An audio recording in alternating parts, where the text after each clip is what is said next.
عرفات سے مزدلفہ کا میدان تقریباً 13 کلومیٹر دور واقع ہے، جہاں حقوق العباد معاف کرنے کا وعدہ ہے۔ مزدلفہ پہنچ کر نماز مغرب کو عشاء کے وقت میں ادا کی نیت سے پڑھیں، پھر مغرب کے بعد فوراً ہی عشاء پڑھیں۔ اس کے بعد مشعر الحرام کی مقدس پہاڑی کے قریب میں یا اس میدان میں وادی محسر کے علاوہ جہاں چاہیں قیام کریں۔ الحمدللہ آج لاکھوں حاجی مزدلفہ میں جمع ہے اور اس میں رات گزارنا سنت موقدہ ہے، جبکہ اس کے وقوف کا وقت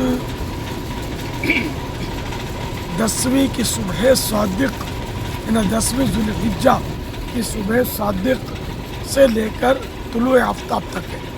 اس دوران ایک لمحے کے لیے بھی مزدلفہ میں آ گیا تو وقوف صحیح ہو گیا حاجی کا۔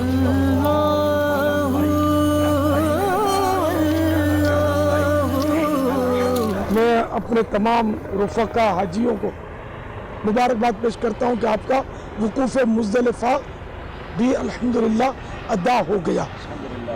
آپ کو بھی فجر کی نماز ادا کر کے امیل سنت نے رقت انگیز دعا کرائی، کیونکہ یہاں حقوق العباد معاف ہونے کا وعدہ ہے۔ اے اللہ، تو نے ہمیں حج پہ بلایا، وقوف عرفات سے نوازا، آج مزدلفہ میں وقوف کی سعادت سے مشرف کیا۔ الہ العالمین، آج حقوق العباد کی معافی کا سلسلہ ہے۔ الہ العالمین، تو ہمیں جہنم سے آزاد کر دے۔ لبیک اللہم لبیک۔ اور اس کے بعد الحمدللہ صلاۃ و سلام ہوا۔ امام تو کا ونوں کا جلوائے شان قدرت پہ لاکھوں سلام۔